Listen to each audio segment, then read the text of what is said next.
Confessions of a British Football Patriot. It had been 3 depressing years of football for a British patriot living in Italy.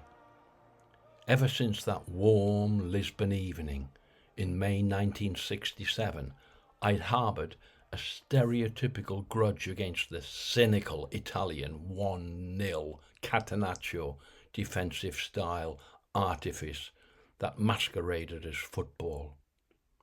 That sweet night of Glasgow Celtic's 2-1 European Cup final defeat of Inter was Beauty and the Beast, making the football world a better place to live in. Good would always triumph in the end.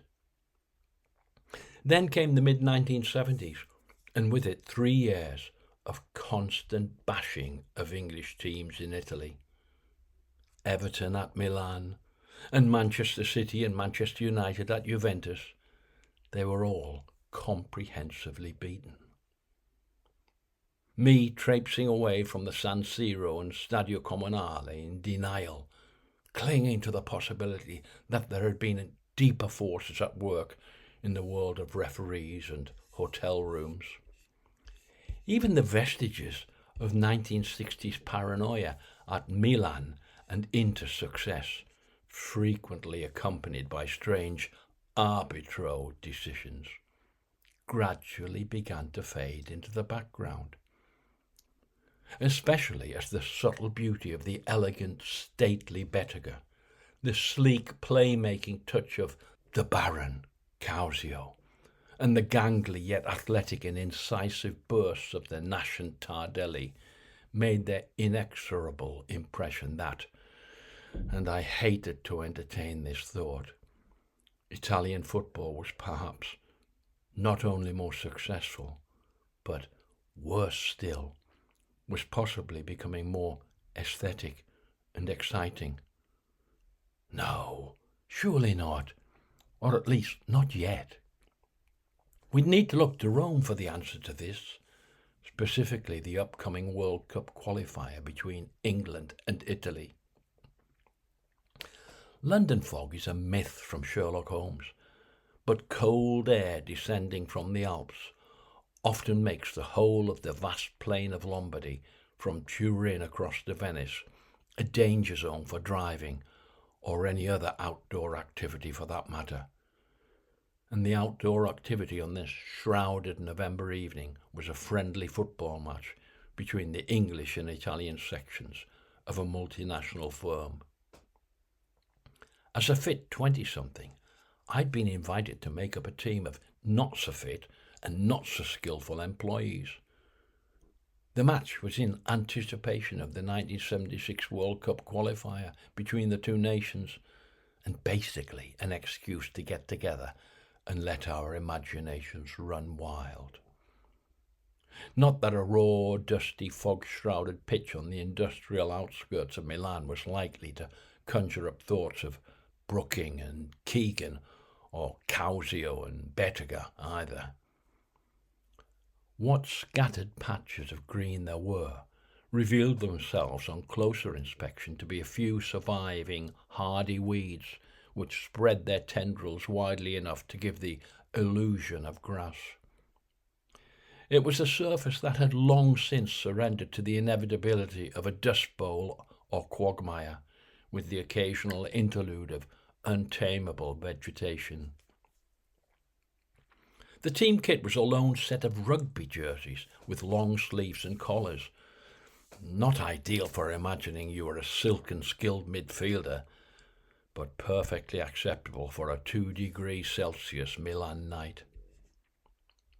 As an effective old-style centre-half when a schoolboy, I harboured dreams that I'd missed my real role in life and that the PE teacher had pigeonholed me too early.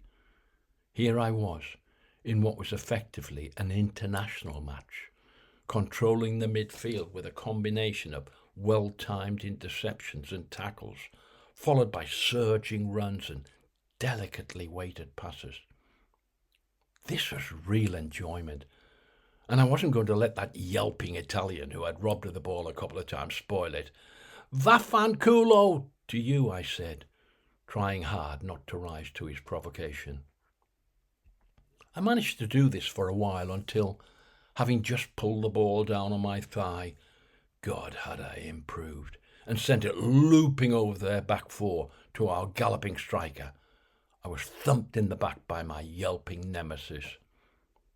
I didn't really snap, but just turned and half pushed, half cuffed him. It's more of a gesture. Within seconds, dust and weeds were up my nose as the two of us scrabbled on the halfway line. In an instant, the other players were pulling us apart and holding us back. Not that I needed any holding back. Like most playground fights, I was relieved when people intervened. So relieved was I that after we'd both given assurances that it wouldn't happen again, I took a step towards him and offered to shake on it. Now, cultural differences are plenty between Italy and England. For instance, please and thank you are not needed as much as in England. Never let another car through in Italy. Getting pissed is bad for the image over there. Italians have never worn loon pants, and so on. However, the reaction to my shake on it was to leave me gobsmacked, almost literally, as he lunged at me with another "Vaffanculo!" We were soon both on our way to the touchline for what was my first ever sending off. I felt really embarrassed, especially as I'd been asked to play as a guest, and was also frustrated that my greatest moment as a midfield general had been cut short. This match was, after all, a friendly. There is nothing at stake aside from pride, and the 20-yard walk to the touchline seemed to have given my nemesis time to reflect on this. All it needed were a few requests from the players to the referee, who was also from the firm, and repeated assurances from the two of us that we'd pack it in. "Si, basta, basta, finito!" And we were back on our way to midfield. Absolution. Back from the dead. I trotted towards my opposite number, hand outstretched to emphasise to all my penitents, "Vaffanculo, bastardo, figlio di puttana!" He was at it again. 10 seconds later, I was sitting on the bench with an equally astounded English spectator, contemplating what might have been, and also what cultural idiosyncrasies had contrived to get me into this situation. And it wasn't finished yet, as every time their winger passed the bench, he shouted something, which in my confusion I took to mean that I'd hit him first. This having happened in Italy, excuse me while I digress briefly to mention the similarity between this situation and Francis Ford Coppola's greatest undiscovered film, The Conversation. I won't spoil the film for you, but will simply tell you that the intonation of one word changes the whole plot and denouement.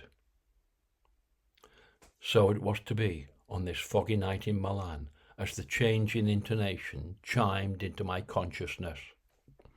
In Italian, the indefinite article una, a, and the number una, 1, can both be the same thing.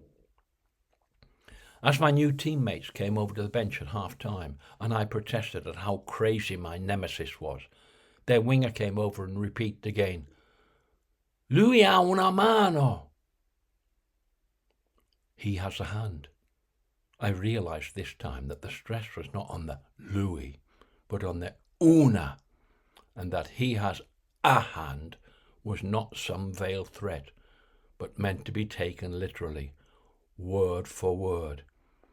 Perhaps I hadn't heard him well the first time, but this time he added the word sola. Lui ha una mano sola. He has only one hand. After the match, the opposition said he was extremely upset at how it had gone for him, and it was better that I didn't wait for him to get changed. They'd explained my translation faux pas. Anyway, as one teammate suggested, it probably wasn't worth waiting for him to get changed and put his hook on. As it goes, we did meet again some 2 months later, before the return match. He trotted up to me and and we shook hands this time. Left hands. And how about the 1976 World Cup qualifier match for England in Rome with Bettega, Causio and Antonioni? Well, I'd rather we didn't talk about that.